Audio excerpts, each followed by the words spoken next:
கிறிஸ்துவுக்குள் அன்பான தேவனுடைய பிள்ளைகளே, ஆண்டவரும் உலக இரட்சகருமான இயேசு கிறிஸ்துவின் ஏற்ற நாமத்தினாலே உங்கள் யாவரையும் வாழ்த்தி ஆசீர்வதிக்கிறேன். இந்த மார்ச் மாதம் 5ஆம் தேதி மங்கள வார்த்தை நிகழ்ச்சி மூலமாக உங்கள் ஒவ்வொருவரையும் நேரடியாக உங்கள் வீடுகளில் சந்திக்கிறது எனக்கு ரொம்ப சந்தோஷம். கர்த்தர் உங்களை ஆசீர்வதிப்பாராக. உங்கள் வீட்டில் நிறைய நல்ல காரியங்கள், சுப காரியங்கள் நடந்திருக்கும் என்று நான் கர்த்தருக்குள்ளே நம்புகிறேன். உங்கள் வீட்டில் யாராவது எக்ஸாமுக்காக ஆயத்தப்பட்டு இருக்கிறாங்க, எழுதிட்டு இருக்கிறாங்கன்னா அவர்களுக்கு என்னுடைய வாழ்த்துதலையும் ஆசீர்வாதத்தையும் நான் சொல்லுகிறேன்.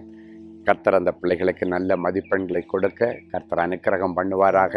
அவர்களுக்கு நல்ல யூகித்து எழுதுகிற கிருபையும் ஞானத்தையும் கொடுத்து நல்ல மகிமையான வெற்றி மதிப்பெண்களை என் பிள்ளைகள் பெற்றுக்கொள்ளும்படி நான் ஆசீர்வதிக்கிறேன்.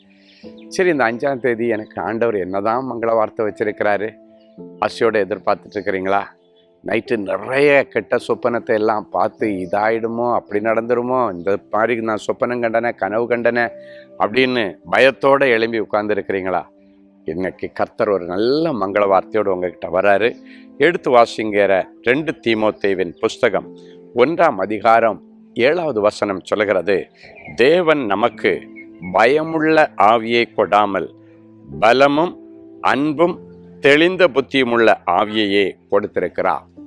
நமக்கு உள்ளான மனுஷன் என்று ஒருவர் இருக்கிறார் உள்ளுக்குள்ளால். அதுக்குள்ளதான் நம்முடைய சத்திய ஆவியானவர் வந்து அமர்ந்து நம்மை இயக்கி கொண்டிருக்கிறார்.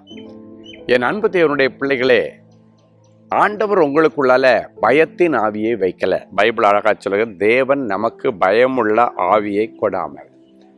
அப்படின்னா ஏன் பயம் வருது அப்படின்ற ஒரு கேள்வி உங்களுடைய வாழ்க்கையில எழும்பலாம். பயமுள்ள ஆவி ஆண்டவர் கொடுக்கலன்னா ஏன் எனக்கு பயம் வருது? இப்ப ஆண்டவர் கொடுத்திருக்கிறது தைரியமும் தெளிந்த புத்தியமும் பலமும் உள்ள ஆவியானவர் தான் உங்களுக்குள்ளால இருக்கிறார். ஆனால் சில நேரங்களிலே நாம் பாவம் செய்யும் பொழுது அந்த தைரியமும் பலமும் உள்ள தெளிந்த புத்தியை கொடுக்கிற ஆவியானவர் நம்மை விட்டு எடுக்கப்படும் பொழுது, நம்முடைய உள்ளான மனுஷனுல அந்த இருதயம் காலியா இருக்கும் பொழுது, அந்த ஆவி காலியா இருக்கும் பொழுது அதுக்குள்ள உன்னை பயமுறுத்துகிற ஆவிகள் வந்து அமர்ந்து விடுகிறது. எக்ஸாம் காலில் போனோன்னு ஒரு பயம், கொஸ்டின் பேப்பரை பார்த்தோன்னே பயம். சில பிள்ளைகளுக்கு கொஸ்டின் பேப்பரை பார்த்தா பயத்தில் கை நடுங்கும், படித்ததெல்லாம் குழம்பி போயிடும். தெளிவாக தெரிஞ்ச ஆன்சரை கூட நம்ம குழப்பத்தில் தப்பாக எழுதிட்டு இருப்போம். சில பிள்ளைகளுக்கு பயத்தில் அந்த கையில் தண்ணி மாதிரி வந்துடும்.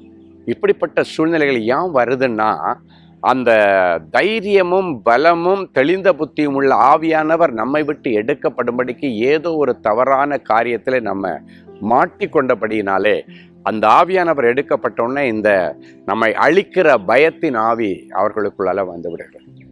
சிலர் சொல்லுறதை கவனிச்சிருக்கிறேன், அந்த பயத்தில் எனக்கு தானாகவே மோஷன் போயிடுச்சு, அந்த பயத்தில் எனக்கு தானாகவே யூரின் போயிடுச்சு அப்படின்னா அது அவங்களுடைய சரீரத்தையே உலுக்கி போடுகிறது. என் அன்பு தேவனுடைய பிள்ளைகளை, ஒரு நாளும் அந்த பயத்தின் ஆவிக்கு உங்களை விட்டு கொடுத்துறாங்க. பிரச்சனைகள் இந்த உலகத்தில் வரதான் செய்யும். அந்த பிரச்சனைகளை மேற்கொள்ளுகிற தைரியம் உனக்குள்ள இருக்கணும். சோதனையை சாதனையாய் மாற்றுகிறவன் தான் மனுஷன்.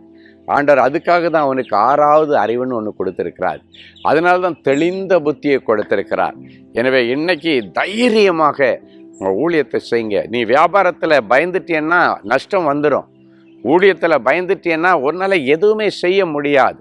விமர்சனங்கள் வரும், அதற்காக நம்ம பயந்துடக்கூடாது. நஷ்டங்கள் வரும், அதுக்காக பயந்துடக்கூடாது. இதை எல்லாத்தையும் நஷ்டத்தை லாபமாய் மாற்றுகிற ஆண்டவர் என் கூட இருக்கிறார் என்ற அந்த அசைக்க முடியாத நம்பிக்கையும் தைரியமும் பலமும் உன்னை அடுத்த லெவலுக்கு ஸ்டெப்புக்கு உன்னை உயர்த்தி கொண்டு போகுமே தவிர ஒரு நாளும் நீ விழுந்து போவதில்லை. எனவே இன்னைக்கு நீங்கள் இந்த கோழைத்தனத்தின் ஆவியை எடுத்து போட்டு ஆண்டவர் கொடுத்த தைரியமும் பலமும் தெளிந்த புத்தியும் அருளுகிற ஆவியானவரை தக்க வைத்துக் கொள்ளும்படி இயேசுவின் நாமத்தினால் ஆசீர்வதிக்கிறேன். தொடர்ந்து பெரிய காரியங்களை கர்த்தர் செய்வாராக. ஜெபிக்கலாமா? அன்பான ஆண்டவரே, உமக்கு நன்றி. சொப்பனத்தை கண்டு பயப்படுறாங்க, எதிர்காலத்தை நினைச்சு பயப்படுறாங்க, வியாதியை நினைச்சு பயப்படுறாங்க. இந்த பயம் என் பிள்ளைகளுக்கு அவிசுவாசத்தை கொண்டு வந்திருக்க.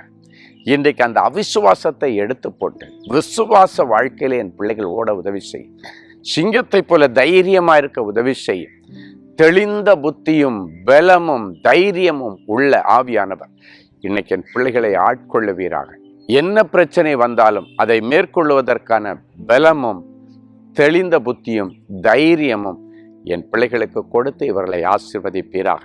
ஆண்டவரே, ஒருவேளை கடன்காரனுக்கு பயந்து என் பிள்ளைகள் ஒளிஞ்சிட்டு இருந்தா, இந்த முறை இந்த கடன்களை அடைச்சி இந்த பயத்திலிருந்து என் பிள்ளைகளை வெளியே கொண்டு வந்து தைரியமாக அவர்களை ஃபேஸ் பண்ணவும், தைரியமாக அந்த கடன்களை அடைக்க உழைக்கவும் என் பிள்ளைகளை நீர் உற்சாகப்படுத்துவீராக. ஒருவேளை எங்கள் சரீரத்தில் உள்ள பலவீனம், நான் செத்து போயிடுவனோன்னு பயத்தை கொடுத்ததுன்னா, இன்னைக்கு என் பிள்ளைகளுக்கு தெய்வீக சுகத்தை கொடுத்து தைரியத்தினால நிரப்பும். இயேசுவின் மூலம் பிதாவே, ஆமென்.